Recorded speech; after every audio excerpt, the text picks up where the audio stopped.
Fl-ewwel intervista tiegħu mal-medja indipendenti wara l-elezzjoni fit-tmiem il-ġimgħa, il-kap nazzjonalista Elix Borg għalli bħala kelliem ewlieni nazzjonalista għal Għawdex kien kważi Prim Ministru ta' din il-gżira.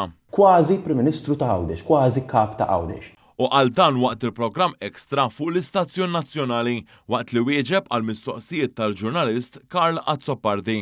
Huwa għal dan wara li f'attività politika fid-Dar Ċentrali Borg qal li hu futur Prim Ministru.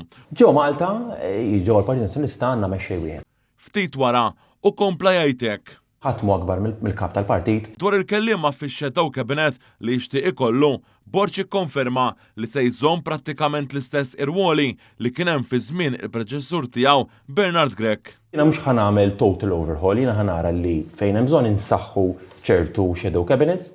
Meta mistoqsi jekk se jżomm lil Charles Bonello bħala Segretarju Ġenerali, Elix Borg donnu nqabad fuq siq waħda waqt li mbagħad tkellem dwar il-wol l-ġdid fil-kariga ta' kap eżekuttiv tal-partit. Ir-ruoli oħra importanti tul is-snin għall-Partit Nazzjonalista kien dak ta' Segretarju Ġenerali. Bħalissa hemm Charles Bonello, komdu b'Charles Bonello?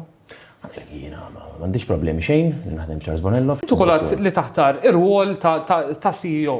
Issa dan is-CEO f'din once again ġifieri kif edna s-Segretarju Ġenerali fil-Partit dejjem il-Partit Nazzjonalista dejjem kellu dawk is-Segretarji Ġenerali kważi jkunu it-tieni leader, dawk li il-ġeneral li posti għalek it-truppi tiegħek. Ħajjikklexxa dan ir-rwol ta' CEO ma' Segretarju Ġenerali.